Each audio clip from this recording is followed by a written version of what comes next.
Hey guys, it's Alina here, and today we are going to talk the Gilmore Girls Revival on Netflix. So, if you haven't watched it yet, click out of this video because there will be spoilers and I don't want anyone to get upset with me, so click out now.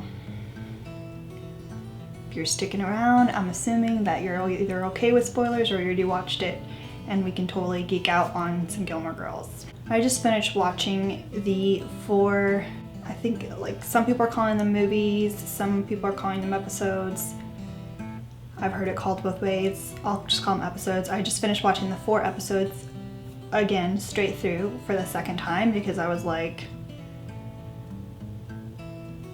after the first time, I was like, what? And I also wanted to make sure I didn't miss anything and see if I could catch any sort of little nuances that I could share with you guys. So we're gonna talk about what went down and some theories that I have on a lot of the different things and my grievances, of course. My history with Gilmore Girls is a long one. I started watching it not when the season first kicked off on television. I started watching it, I think, either season 5 or 6. And so I watched those seasons on television, and the way that I got introduced was because they were playing the reruns on ABC Family, and I used to watch ABC Family all the time, Secret Lives of American Teenagers, like all that stuff. Once the series wrapped, my sister hooked it up one year and she got me all of the seasons on DVD, so I like watched them a million times on DVD.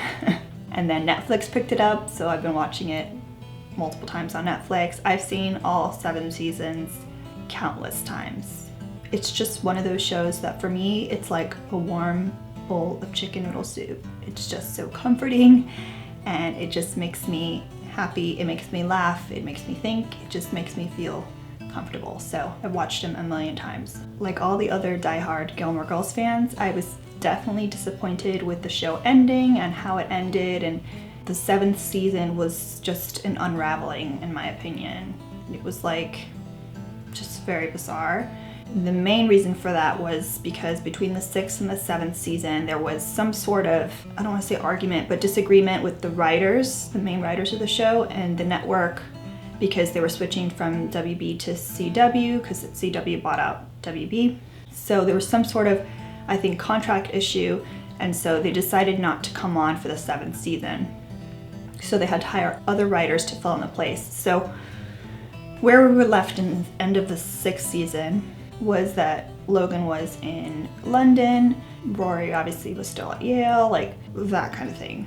And then in the 7th season, the storyline and the hope that we had for Lorelai and Luke to get together was totally derailed because Lorelai ended up marrying Christopher, Rory's dad, and then they ended up getting divorced. It was such a weird season because you could tell in the beginning of the 7th season that they were writing as if there was going to be like 10 more seasons, because they started all of these new like elaborate storylines instead of just continuing the previous ones and adding little bits and pieces here.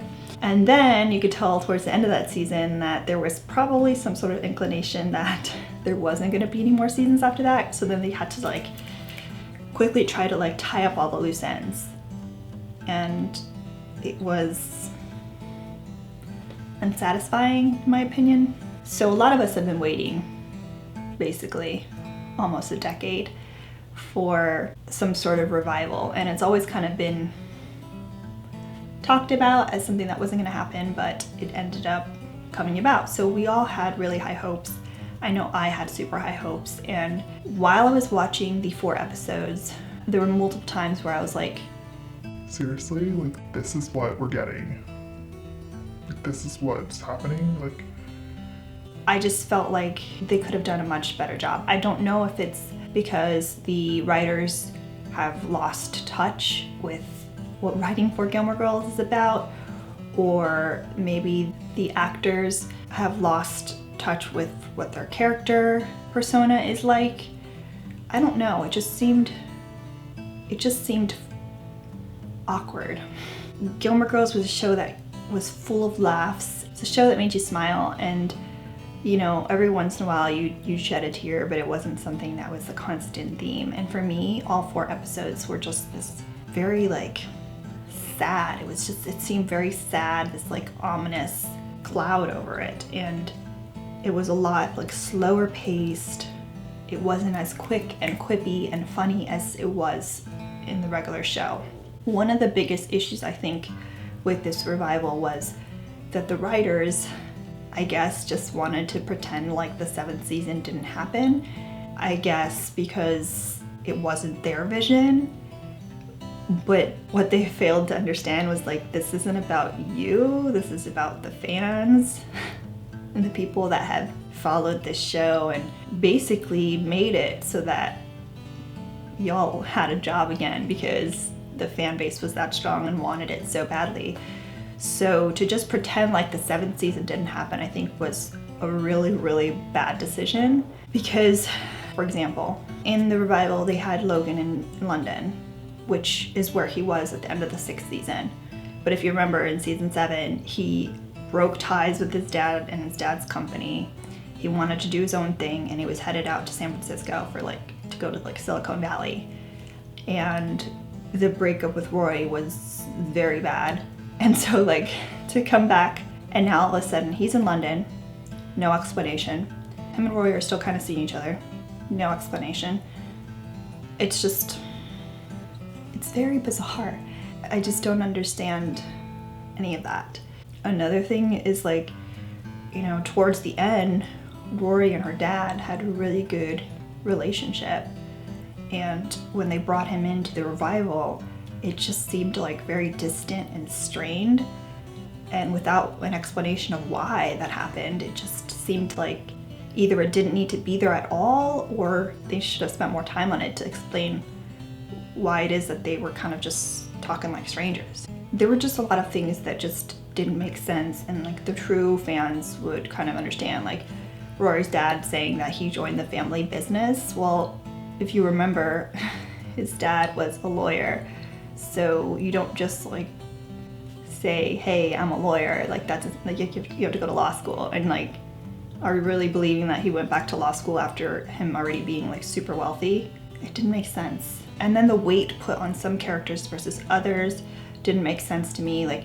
If this is it, if these are the final 4 episodes, I felt they should have spent more time on the characters that make sense rather than just all of them. Basically they tried to squeeze every single character from all 7 seasons, or not every single one, but most of them, whether it made sense or not, just stick them in there for a 2-minute cameo. I just felt that it didn't make sense, it wasted time, and then there were just storyline parts that didn't make any sense, the musical, that was just a waste of time. And both times that I watched, I fast forwarded through it because it was a 10-minute musical, plus all the time spent on the preparation of it and then them talking afterwards. And I mean, the 10-minute musical, none of the characters that we care about were actually in the musical, so what was the point of that? It made 0 sense and it wasted valuable time, and I don't know what the purpose of that was.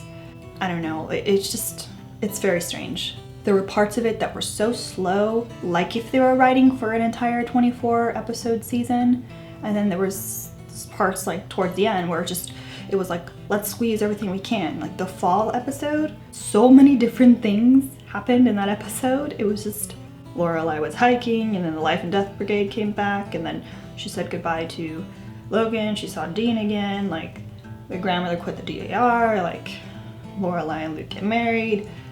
It was just a lot. And then even 15 minutes before the end, Kurt comes in's oh my god, crisis, I ruined the wedding. And it's really 15 minutes before that, we're all of a sudden what? It just made 0 sense. I also feel we were really misled by the trailers, because in the trailers they show Jess and they show Dean and they show Logan. Dean and Logan barely got any airtime, which I feel as a fan was super crappy. The way that they made it seem was basically what we all hoped, that she'd end up with one of them, and she didn't. I feel they put Dean in there as an afterthought. It was the shortest little cameo. I don't even know why they had him on the press tours, because it's he wasn't even there. This random Naomi chick that Rory was supposed to write a book for had more airtime than Jess and Dean combined, which I just think is absolutely insane. We also don't know what's going on with Jess. Like, we know Dean's married and he has kids and stuff, but like, we don't know really what Jess is up to. And that Naomi chick got more time than Sookie did. Sookie also was thrown in at the end, and she just seemed, I don't know, it didn't seem like Sookie. Like, the writing seemed like her, but I feel like she lost what the character was about. She was a lot more like chill. You know, I just remember Sookie, like, the time where Lorelai comes in with her wedding invitations and she like throws the bowl of like meringue up in the air. It was just very, very bizarre. I just think that none of it made sense. And the ending, which was supposed to provide closure, didn't at all. And I find it really obnoxious that like the writers were saying that all along they wanted to end the series with those last 4 words. You know, Mom, I'm pregnant, or whatever. And like, why? Like, why would you do that? Like, that's not what, the end of a series should not have cliffhangers. That's not how it's supposed to be. And it's such a dumb ending, I think. I don't know, it just makes 0 sense. I was tweeting with someone and they were saying that they read something somewhere that this was supposed to signify that the story was like starting all over again. And that would make sense if Rory was a teenager like her mom was, but she's not. She's a grown woman. Like, with a degree, she'll be okay. Like, it just doesn't make sense at all. That's just not who Rory is. Like, Rory is an overthinker, she's a planner, she's a worrier. Like, I don't believe that storyline. I don't believe that ending at all. There were a lot of parts that I did like though. For example, the tap dancing thing, I thought that was kind of hilarious, but random enough that it would make sense in the show, and it also made me want to start tap dancing again. And I also liked the fact that she was going to write the book about her mom, but I feel like if these are the last episodes, that they could have started that storyline earlier than they did. They brought it about at the end of the 3rd episode. That really should have been Rory's journey. The first episode could have had her struggling, trying to find a gig, and then she, you know, decides she's gonna write this book at the end of the 1st episode. 2nd episode, she starts like writing it and rediscovering things and all of that, talking to the different people, her grandparents, like learning all these little stories, which I think would have been a much better storyline for us to see, like the little stories about her and Lorelai, like before the 7 seasons of Gilmore Girls, that she ends up writing in this book. That would, I think, would be really interesting. And then she could have, the end could have been like her shopping the book and like actually getting it published or whatever. I just think that would have been a much more interesting storyline. It would have made a lot more sense. We would have gotten to see a little bit more here and there. They could have done flashbacks to the time period that we missed, those 10 years that we missed. I envision it kind of how when Gigi was being born and how they used to do the flashbacks of Lorelai and Chris when they were younger, like that kind of thing.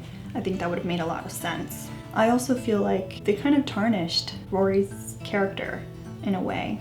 In the episodes, she's had a boyfriend for 2 years, but yet she is still seeing Logan, who's engaged. And if we remember back, like she had something similar happen with Dean, but she was also like a lot younger, and she realized like, whoa, that was bad. And she kind of came back from that, and to paint her now as like someone that cheats and also a homewrecker, I just thought was very distasteful. I don't really see that as what she would do. I also didn't like the fact that it was being portrayed because we have people of audiences watching this show, and I just find that it was kind of like normalizing that behavior, and like it's not okay to be dating someone for 2 years and have them be so like forgetful and just like be ignoring them. And I don't know, I thought it was kind of weird. I didn't like how her character was portrayed at all. And you know, it's very different than the character that she was. So once again, we come into this, what happened in those 10 years that she became this person. And I think that we didn't get a lot of answers to what happened in those 10 years. And I think we kind of wanted that. We wanted to know what they had been up to. And it was very vague. This whole thing just seemed very rushed and kind of slapped together with some cheap dollar store glue. And I don't think enough thought was put into a lot of it. So now on to some theories that I have. For some reason I feel like this isn't the end, because I feel like it's a big FU to all the fans.